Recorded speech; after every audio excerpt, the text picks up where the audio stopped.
you beautiful people. So, as I promised, today is going to be our pull workout for the quarantine at home workouts that I'm going to start doing. So, again, the first 3 videos are all going to be dumbbells and bands and stuff that you can do with that. And then I'll make 3 more videos that are just going to be exercises you can do if you don't have any equipment at home. Alright? So this is going to be the second one in the series. This is a dumbbells and bands pull workout. And I'm going to do again the voiceover throughout the workout. And I hope you enjoy. And again, stay safe. Try not to leave your house if you don't have to. And remember, this isn't an excuse to be unhealthy.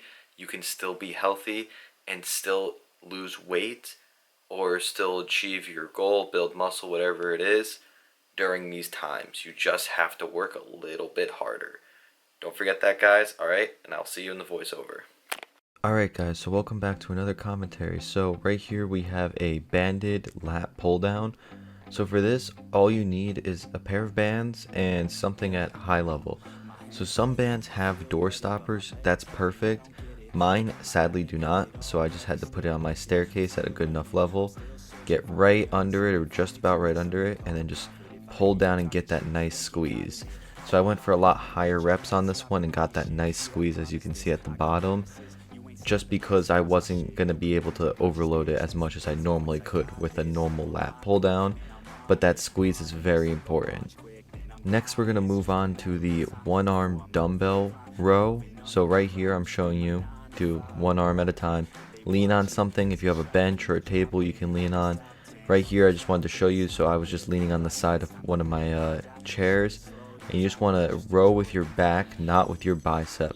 So I kind of do a shorter range of motion on it just to keep it constant, but I keep it consistent with both sides, as you can see, doing both sides. And this I did about 15 reps, again higher reps because I don't have the weight I need. And just think again, you need to be pulling with your back, not with your arms. Alright, so right here, this is called a W raise, and this is a cool exercise and it hurts a ton. So look at the muscularity it shows in my back when you do this raise.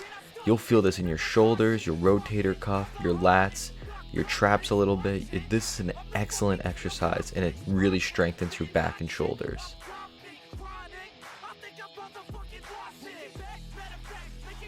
So right here, this is an old classic bodybuilder exercise. So they used to think that this expanded their rib cage. So basically what you do here is, this is a dumbbell pullover.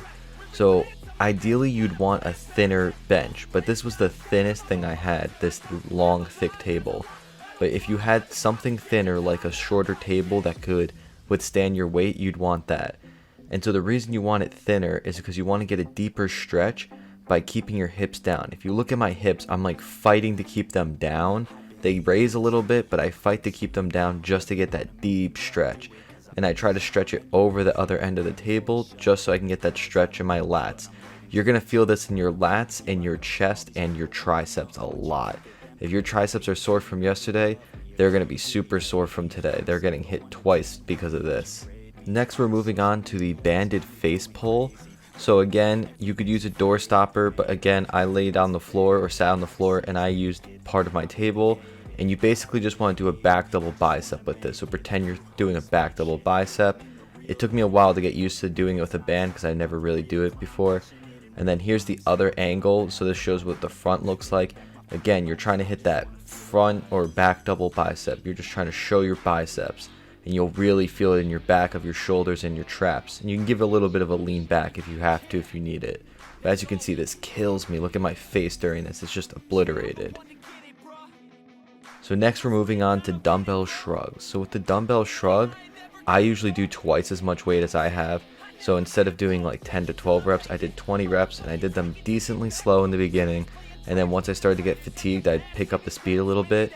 You don't want to just go up and down like you see all the gym bros do. You do want to have control. No matter how fast you're going, you want to keep control. And that's how you build big traps, is keeping that slow in control, kind of holding it for about a second at the top.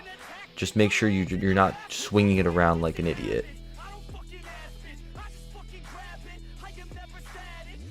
Alright, so then we are gonna move on to our biceps. So right here we just have alternating bicep curls, just keeping it nice and simple. you're just gonna do one arm at a time and curl it up and just get a nice good pump in your biceps. They're already gonna be pumped from everything else, so this is just a good finisher for them on top of doing our next exercise. So right here we're doing across the body hammer curls. Instead of doing front, we're just doing it across the body. Helps us keep control and helps us get us a nice good feel in that bicep brachii right there. You see how it's pumping out a little bit. This is what makes your arms stick out a little bit more. So we're going to do this with both arms. So we're showing the one arm first, and then we're going to move on to the next arm. And all you're doing is just curling the bicep across your body, keeping it in line with your bicep. The weight is in line with the bicep across the body. As you can see, I like to put my hand on my hip to keep me a little bit controlled. And I just looked at myself through the viewfinder just to see how I was looking. You could do it through a mirror just to keep an eye on how you're looking through this movement. But again, you just want it across your body like you're curling it. Alright, and then that's going to wrap up this workout, guys. Thank you so much for watching. Right here, I'm just doing a little bit of posing because I was really feeling it today. And it was getting decent lighting from inside of my house. So these are just some of my poses. Honestly, my legs, I feel like, looked better than my back today. I don't know if it was what I was wearing or what, but I thought it looked pretty good. Even though I had a big cheat meal like a few days ago, I was still looking pretty lean and pretty good. Oh, and this shot right here looked amazing. Alright, I'm going to wrap up this video, guys. Thank you again for watching, and come back tomorrow for my leg portion. Keep my head up when I act, head up, that's a fact. Never looking back, I'ma keep myself on track. Keep my head up, staying strong, always moving on.